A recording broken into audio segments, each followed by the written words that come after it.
the Quran is the speech of the King of all kings. The Quran is the speech of the greatest. And we acknowledge the King of all kings, and that is Allah the Almighty. The Quran is the best book in the world. It's the most unique book in the world. The Quran is unparalleled. The Quran is incomparable. It has to hold a high importance in our lives. We recite it on a daily basis in Salah, and we have to recite it. We've got no choice, because Salah is make sure we recite it with the correct pronunciation. It's one of the highest forms of Islamic knowledge. To recite the Quran with Tajweed is whoever does not recite the Quran with Tajweed is sinful. Recite it with Tajweed, because that's how Allah loves for it to be recited. So if we don't recite it with Tajweed, and Allah is not going to love that, and Allah is going to be unhappy with us. The problem is, many of us say, we've got no time in our lives. I'm too busy with work. I'm too busy with this. I'm too busy with that. These are just all excuses. In life, there's priorities. And when we know that we have got something that we need to prioritize, we have to make time for reciting the Quran or learning the Quran with Tajweed, because it is a priority in our lives. Allah the Almighty has made it a priority through Salah.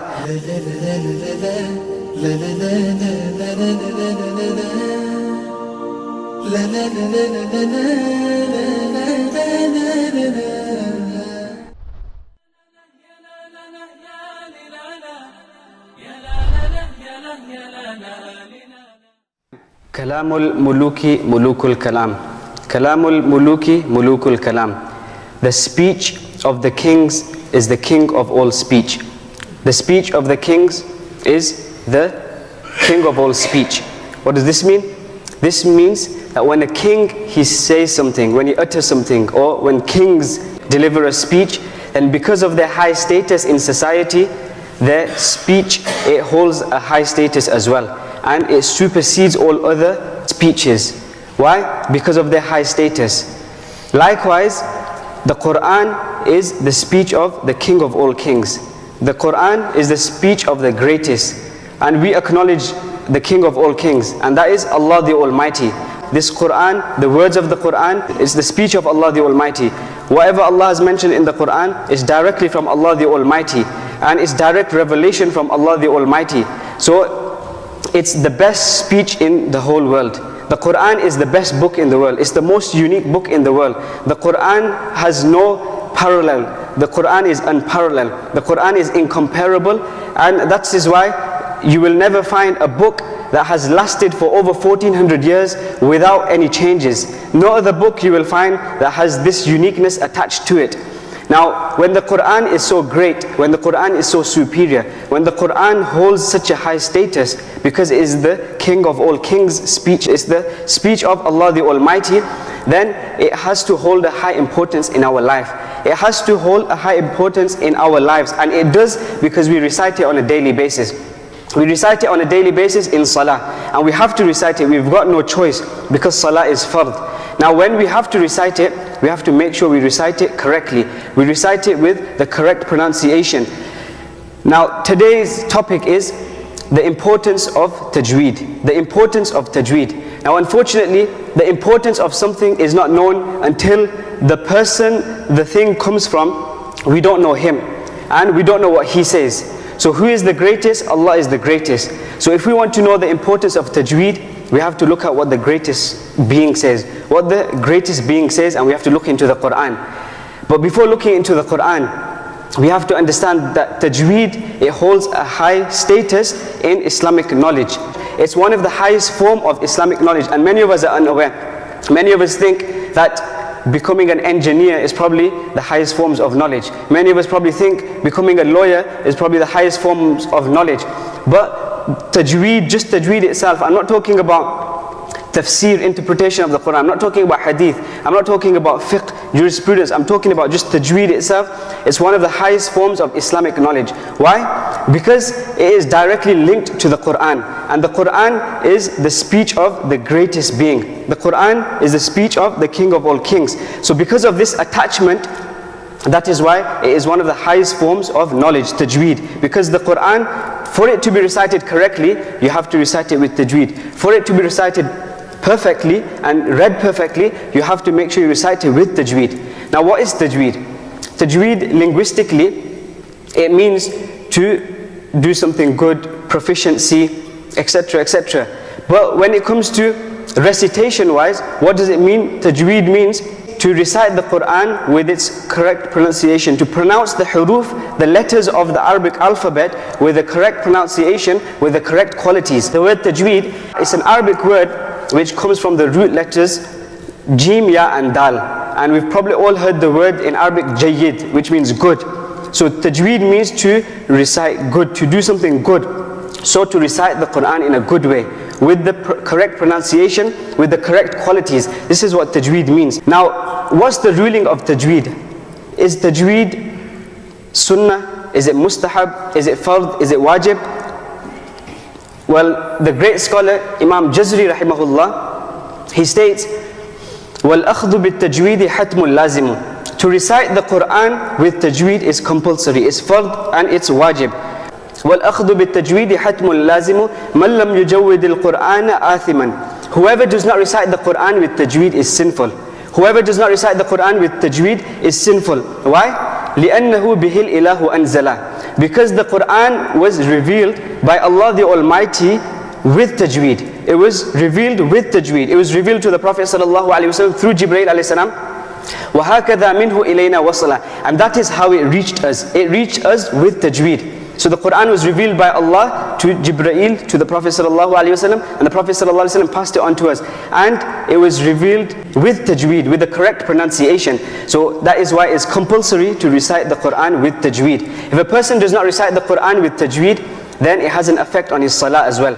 And his salah will be incomplete. His salah will be invalid in certain cases when he makes mistakes in the pronunciation, such mistakes that changes the meaning of the words. And people do this day in, day out. Why do we face problems? Why do we face afflictions in our lives? There was a scholar that mentions that many of us face problems because we do not adhere to the laws of Allah. And one law that we do not adhere to is the law of reciting the Quran with tajweed in salah, because we have to recite it in salah. Outside salah it's not compulsory for us to recite the Quran, but in salah it's compulsory. So if you're not reciting the Quran with tajweed in salah, then your salah is invalid. And salah is a direct command from Allah the Almighty. So if we are not fulfilling that command correctly, then obviously Allah is going to be unhappy with us. And if Allah is unhappy with us, then no wonder we are going to be facing afflictions, or no wonder people are facing problems and calamities and afflictions. And just because I've mentioned this, I'll mention one more point. A scholar mentions that in this day and age, there's many reasons people are going through issues and problems in life. But in his experience, he mentions a few things for the reason of people going through problems. And one of the things is that people do not recite the Quran with tajweed. And a second thing he mentions is that in hadith there is mention that when you use the toilet, make sure you do not face your face towards the Qibla, and make sure you do not face your back towards the Qibla. And this is a prohibition, that do not do this. So this is in hadith, and there's a strict mention of this. Many people, they build toilets in their houses, and unfortunately the toilets are either facing the Qibla front ways or back ways, it is facing the Qibla, and this is going against clear teachings of hadith. So this scholar mentions these are from amongst few reasons why Muslims are going through problems. And obviously the ultimate reason is we do not obey the commands of Allah, and this is one command of Allah. So we have to understand the importance of reciting the Quran with tajweed. If we look into the Quran, Allah the Almighty, He mentions وَرَتِّلِ الْقُرْآنَ تَرْتِيلًا, that recite the Quran with tartil. Recite the Quran with tartil. And a great exegete, Imam Baydawi rahimahullah, he mentions the meaning to this and the interpretation to this is recite the Quran with tajweed. So tartil means recite the Quran with tajweed. Ali radiallahu anhu, a great caliph, the fourth caliph of Islam, he mentions when he was asked what does tartil mean, Allah mentions in this Quranic verse, recite the Quran with tartil. So what does tartil mean? So it's attributed to him that he mentions tajweedul huruf wa ma'rifatul wuquf. Recite the letters of the Quran with the right pronunciation, and also understand and acknowledge the right stops, the places where you should stop and where you shouldn't stop in the Quran. That is what tartil means. So Allah is mentioning and indicating here, recite the Quran with tajweed. Allah is giving a direct command and order, so it's compulsory. In another place, Allah the Almighty mentions الَّذِينَ آتَيْنَاهُمُ الْكِتَابَ يَتْلُونَهُ حَقَّ تِلَاوَتِهِ, that those that have been given the book, i.e. the Quran, those that have been given the book, i.e. the Quran, they recite it as it ought to be recited, with its due rights. And these are those that are the believers. The true believers are those that recite the Quran with its true rights, i.e. they fulfill the rights of the Quran. And from amongst the rights of the Quran one of the rights is to recite the Quran correctly with tajweed. To recite the Quran correctly with tajweed. In another place, Allah the Almighty, He mentions, وَقَالَ الرَّسُولُ يَا رَبِّ إِنَّ قَوْمِ اتَّخَذُوا هَذَا الْقُرْآنَ مَهْجُورًا. That on the day of judgment, the Prophet, he will complain to Allah the Almighty. And what will he say? Oh my Lord, my nation, my people, they have left the Quran. My people, they have left the Quran. They have turned a blind eye to the Quran. The exegetes mention one of the interpretation to this Quranic verse where people have left the Quran and the Prophet will complain on the day of judgment is that they have left reciting it correctly. They have left reciting it with the correct pronunciation, with the correct rules of tajweed and the correct qualities that it should be recited with, and as it was revealed. So the Prophet will actually complain on the day of judgment, and it will be a means of destruction for us, and it will be a means of going away from the mercy of Allah. So it's not something that is minor, it's something that is major, and it's something that we need to understand the importance of, which we can understand from these Quranic verses. And Allah the Almighty mentions in another verse in the Quran, إِنَّ عَلَيْنَا جَمْعَهُ وَقُرْآنَهُ, that verily we will gather it and also the Quran. And this is indicating to when the Prophet ﷺ, when he was given revelation, when the Quran was being revealed to the Prophet ﷺ, then the Prophet ﷺ, he was in a state of worry that I need to preserve this in my memory. So Jibreel alayhi salam is revealing these verses to me, I need to preserve them, I memorize them. So he was in a state of worry, and because of that state of worry where, when you think, oh, I need to retain this, I need to make sure I remember this. So he was in that state of worry, and because of that, he kept reciting it and repeating the words of the Quran. Then Allah the Almighty, to give him a sense of contentment, He said these words. He mentioned, Inna alayna jam'ahu wa Qur'ana, that don't worry, O Prophet Muhammad sallallahu alayhi wasallam, we will preserve the Quran. Don't worry, you don't have to keep repeating it. You will memorize it and you will remember it, but we will preserve the Quran. And Allah the Almighty has taken it upon Him, like He mentions in another verse in the Quran, إِنَّا نَحْنُ نَزَّلْنَا الذِّكْرَ وَإِنَّا لَهُ لَحَافِظُونَ, that this responsibility of preserving the Quran, where not one dot will be changed until the day of judgment, is taken by Allah the Almighty. And Allah the Almighty is mentioning, I've taken it upon myself. So Allah is mentioning to the Prophet, don't worry, you will be able to retain it and we will preserve it for you. Then Allah mentions a very surprising word. He mentions وَقُرْآنَ. So after mentioning jam'ahu, He mentions وَقُرْآنَ. So basically, this refers to the Prophet ﷺ when he was in the state of worry that I need to preserve this, I need to remember the words so they don't get lost. But the Prophet ﷺ was also worried that I need to preserve the correct pronunciation. So Allah the Almighty, He never just mentioned jam'ahu, He also mentioned wa Qur'ana, indicating that we will preserve the right pronunciation as well. And Qur'an, it comes from the Arabic words qara'a yaqra'u or qarana yaqrunu. And qara'a yaqra'u means Qur'anan, to recite. So the Qur'an is called Qur'an because it's something that's recited. And some scholars mention the Qur'an is called Qur'an because it comes from qarana yaqrunu, which means to connect. So the Qur'an is called Qur'an because it connects a person with Allah the Almighty. So if you want to build a great and good connection, a strong bond with Allah the Almighty, then you have to recite the Quran excessively. So here Allah the Almighty is mentioning, not only will we preserve the words of the Quran, but we will also preserve the right pronunciation. That is why in every era you will get people that will know how to recite the Quran correctly with the rules of Tajweed. Now it's upon us to go to those people, find those experts and learn the right recitation, learn the pronunciation, the correct pronunciation, and learn the correct rules from them. Now if we look into hadith as well, we also find the importance of tajweed in hadith. It comes in one hadith, إِنَّ اللَّهَ يُحِبُّ أَن يُقْرَأَ الْقُرْآنَ كَمَا أُنزِلَ.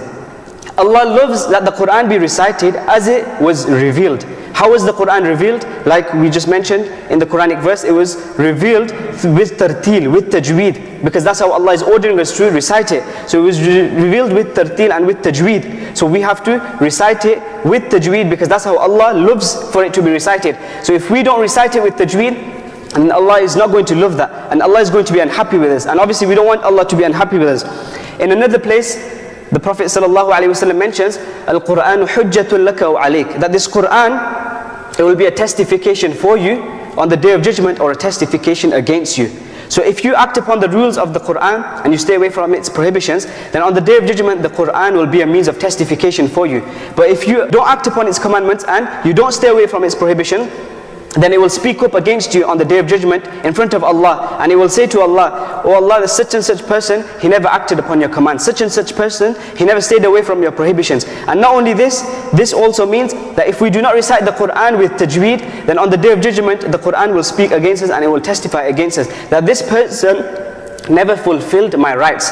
The rights of the Quran are to act upon its commandments, stay away from its prohibitions, and also recite it correctly, recite it with tajweed. So if we don't recite it with tajweed, the Quran will be a means of testification against us. So it's not a minor matter, it's a major and severe matter. It comes in another narration that many people are cursed by the Quran. Many people, they recite the Quran and they are cursed. How is that? That is, for example, we'll be reciting the verse where Allah mentions La'natullahi alal kadhibin, that Allah's curse is upon the liars.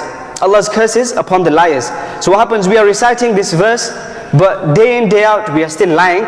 So we're going against this Quranic verse where Allah mentions Allah's curse is upon the liars, but you are still lying day in day out. So what happens, the Quran, it curses you because you are reciting it, but you're not fulfilling its rights by acting upon it, by acting upon its indications, by acting upon its commandments, by staying away from its prohibitions. So it curses you. And likewise, many of us, we do not fulfill its rights of recitation, and because of that, obviously the Quran will curse us and Allah is going to be unhappy. So that's what this means, that the Quran is recited by people, but because people do not fulfill its rights, the Quran curses people. And obviously we don't want the Quran to curse us. And it comes in another narration that once Ubay ibn Ka'b, he was a great companion, a great qari, a great reciter of his time, in the time of the Sahaba. He was teaching another companion how to recite the Quran. The Prophet ﷺ happened to pass by, and when the Prophet ﷺ, he heard that Ubay ibn Ka'b, he's teaching the other companion how to recite the Quran, the Prophet ﷺ, he said to Ubay ibn Ka'b that qayyim lisana thumma istaqim, that correct his tongue and then be steadfast and then start teaching him, etc. So the Prophet ﷺ was trying to say to Ubay ibn Ka'b that this companion that you are teaching the Quran to, he is trying to recite, but he cannot recite properly and correctly because you need to teach him how to correct his tongue. When a person, he learns tajweed, then there's many things that are involved. There's the tongue that's involved, the teeth that are involved, the palate that's involved, the throat's involved. So many parts of the mouth are involved in learning tajweed and reciting with correct pronunciation and with the correct rules of tajweed. So the Prophet ﷺ was saying to Ubay ibn Ka'b that correct his tongue, i.e. make him understand where the letters are pronounced from and where the tongue is used correctly, indicating towards tajweed. And then after that, then you'll be able to teach him properly. So the Prophet ﷺ could frankly have just walked past and thought, you know what, if I stop him being taught by Ubay ibn Ka'b, I don't say anything to him, then nothing could happen. But the Prophet ﷺ understood that not reciting with tajweed is a severe matter. So the Prophet ﷺ there and then, out of advice and encouraging them, the Prophet ﷺ said, qayyim lisana thumma istaqim. And the Prophet ﷺ was indicating to the importance of tajweed, that tajweed is important. And then the Prophet ﷺ further said that that individual, that being that revealed the Quran, i.e. Allah the Almighty, He revealed it without any deficiencies. He revealed it without any deficiencies, i.e. He revealed it in a correct and perfect manner, i.e. with tajweed. That person that the Quran was revealed to, that individual that it was revealed to, i.e. Jibreel alayhi salam, he passed it on without any deficiencies. And that individual that it was revealed to from Jibreel, i.e. revealed to myself, the Prophet is stating, it was revealed to me without any deficiencies. And the Prophet ﷺ also passed it on to the companions and to generations that came after without any deficiencies, i.e. in a perfect and correct manner. So it's only befitting for the Quran that we recite it and we fulfill the rights of the Quran by reciting it with the true pronunciation, the true and correct rules of tajweed. And if we look into what the fuqaha mentioned, so this is what the hadith state. I just mentioned what the hadith state, I mentioned what the Quran states. Now let's see what the jurists state with regards to tajweed. And I won't mention too much. One thing they mention is that with regards to oaths, so if a person, he takes an oath, so for example on one side, I've got Abdullah, he's reciting the Quran and he's reciting it without tajweed. So we've got Abdullah, he's reciting the Quran, but he's reciting it without tajweed. On the other side, we've got Abdurrahman, for example. Abdurrahman, he takes an oath and he says, Wallahi, Abdullah is not reciting the Quran. He just says this. So Abdul Rahman says regarding Abdullah that Abdullah is not reciting the Quran, and he says, Wallahi, I take an oath that Abdullah is not reciting the Quran. The jurists mention that even though Abdullah is reciting the Quran, but Abdul Rahman, he will still not be going against his oath. Because what happens Islamically when a person, he takes an oath, when he takes an qasam, when he says Wallahi with regards to something, and the opposite happens, then he has to give kafara, he has to give something known as expiation, because his oath is not fulfilled. But in this scenario that I mentioned, Abdul Rahman is saying, Wallahi, Abdullah has not recited the Quran. I take an oath that Abdullah has not recited the Quran, whereas Abdullah is reciting the Quran, but he is not reciting it with tajweed. So the jurists mention that this person, his oath will not be false, or if he will not be going against his oath, he will not have to give expiation. Because a person who recites the Quran without tajweed is as if he is not reciting it, because he is not fulfilling the rights of the Quran.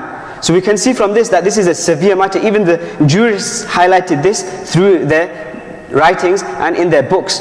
So we can understand from the Quran, from the hadith, from the jurists, that reciting the Quran with tajweed is a severe matter. It's something that is very, very, very important, and we cannot just leave it behind, and we cannot just overlook it and think it as something minor and something minute. Now, when we recite the Quran, there's many mistakes that we make. There's one category of mistakes that are known as lahn jali, the grave and the clear mistakes. Those mistakes that when a person recites, he changes the meaning of the Quran. So for example, in the Arabic alphabet, we've got the letter qaf, and then we also have the letter kaf. Now, in Arabic, the word heart is qalb, with a qaf, qalb. Now, if a person, he does not recite the qaf properly, and he says the other kaf, and he says kalb, then instead of qalb, he will be saying kalb, and kalb in Arabic means dog. So instead of heart, he will be saying dog. And in the Quran, Allah mentions and uses this word qalb number of times, and also qulub, the plural of it. So if a person, instead of saying qalb, he says kalb, instead of the translation of heart, he is saying dog. So he's changing the meaning, and he's changing it severely. So this is just one example that I'm citing. And because of this, when we are reciting in salah, we are changing the meanings, and our salah is invalid. And if our salah is invalid, it's not counting, then obviously Allah is going to be unhappy with this. So it's a severe matter. So this is one category of mistakes, the category of lahn jali, the clear mistakes, and the so-called grave mistakes. Then we've got another category of mistakes, the lahn khafi, those mistakes that are kind of hidden, and they're not so grave, and those mistakes are those to do with the qualities. So for example, where you have to do gunna, where you have to make a sound in the nose, etc., and other such qualities. So it's disliked obviously to make those mistakes, but they will not have an impact on the translation as such. But obviously we want to recite the Quran perfectly and completely, just like the Prophet ﷺ recited, just like the Prophet ﷺ was given revelation by Jibreel, and just like Allah revealed it to Jibreel. Now I've mentioned the importance of tajweed, and I can go on and on, but now there's no use of us just understanding the importance without us having an action plan that now what can we do? Because there'll probably be many that don't know how to recite the Quran with tajweed. So what do we do to recite the Quran with tajweed? So there's many things that we can do. Many people, they make excuses that, you know, I'm really old, I've just understood the importance of tajweed now how can I start learning the Quran with tajweed? So it doesn't matter how old you are, you can still learn the Quran with tajweed. And I'm not telling you to learn the whole Quran with tajweed. All I'm saying is learn at least the last 4 surahs with tajweed. Maybe Surah Lahab, Surah Ikhlas, Surah Falaq, Surah Nas, the last 4 surahs with tajweed, and also Surah Fatiha. So you just have to learn these last 4 surahs and Surah Fatiha. So 5 surahs, you just have to learn these with tajweed. Because obviously salah wise, you have to know at least this. Even less than this is sufficient as well, but we'll just stick to this. So I'm not saying learn the whole Quran, you just need to learn these surahs with tajweed, and that will probably be sufficient for you. Now what you have to do is you need to find someone to learn with. So you need an expert that knows the rules of tajweed, knows how to pronounce the letters correctly, etc., and you have to spend time with him. The problem is, many of us say, we've got no time in our lives, I'm too busy with work, I'm too busy with this, I'm too busy with my friends. But these are just all excuses, and it's a sad state of affair. You know, in life, there's priorities, and when we know that we have got something that we need to prioritize, we'll make time for it. So for example, we are humans, we eat on a daily basis and we know we need to eat. Now no one in life will work on a daily basis 24/7 without eating. He'll know that I need a break, I need to eat. So he will make time for eating because that is the priority of life and a priority for living. Likewise, we've got priorities that we need to fulfill in the eyes of Allah the Almighty. Spiritually, to spiritually uplift ourselves, we've got priorities as well. And from amongst those priorities, we've got one priority which is the priority of performing salah. And in salah we've got qira'ah, which is recitation of the Quran. And obviously Allah has commanded us to perform salah. So it's a priority, and it must be a priority in our life. It has to be a priority. So we've got no choice, but we have to make time, just like we make time for food, just like we make time for sleeping, just like we make time for having a bath, just like we make time for drinking. We have to make time for reciting the Quran or learning the Quran with Tajweed, because it is a priority in our lives. Allah the Almighty has made it a priority through salah. So we have to understand that this is a priority. So no matter what, I'm going to take the time out, I'm going to make time, and I'm going to learn and recite the Quran with Tajweed, and I'm going to find someone or look for measures. Now another thing is, when we want to do something in life, then you need to have that willpower in you as well. There's no point just saying, after going from this talk, that, you know what, okay, I'll talk to someone, let me phone a few scholars, or will you teach me the Quran with Tajweed, etc., etc. You need to have that willpower in you as well. You need to put measures in place. So many youngsters, for example, in this day and age, they cannot perform the Fajr prayer, they cannot wake up for Fajr prayer. And they say, when they are told, you know, why don't you wake up, or wake up, they say, oh, you know, I try my best, I try my best. But that's just words, and that's just from the mouth, but they don't do nothing. With the willpower, what happens is, before you go sleep, you need to have it in your mind that no matter what, in the morning I'm going to wake up for Fajr, because Allah has ordered me to wake up. I'm going to defeat Satan, I'm going to defeat my desires, and I'm going to wake up, because the next minute could be my last minute, tomorrow could be my last day on this earth, next second could be my last second. When I go sleep, it could be my last sleep, I probably won't wake up. So when you have these thoughts and the willpower is there that no matter what, I'm going to wake up for Fajr, and then you put all measures in place. So for example, you've got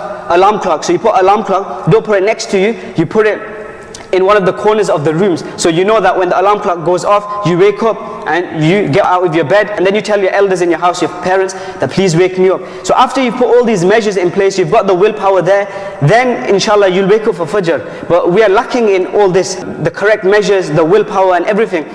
So likewise, now learning the Quran with Tajweed, we need to find someone, we need to put the correct measures there, we need to have that willpower and that determination and that intuition in us, and that awareness that no matter what, I'm going to learn the Quran with Tajweed, and I'm going to make sure I find someone to teach me. And the last point is, in our hearts we have to acknowledge Allah, because remember, the Quran is the direct speech of Allah, it's the direct speech of the King of all kings. So until we don't have the love of Allah in our hearts, and we don't understand the importance of loving Allah and the importance of acting upon His commands and staying away from His prohibitions, we will not understand the importance of other aspects of worship, from amongst which is reciting the Quran with Tajweed. So these are a few things that we can do as, you know, action plans, inshallah. And I pray Allah the Almighty give us all the ability to implement all these things in our lives. I pray Allah the Almighty give us the ability to understand the importance of reciting the Quran with Tajweed. I pray Allah the Almighty give us all the ability to take out time and understand that this is a priority in life. And I pray Allah the Almighty give us all the ability to act upon everything that has been said. Ameen wa akhiru da'wana alhamdulillahi rabbil alameen. كن سعيدا كن فريدا عش بفخر في الحياة.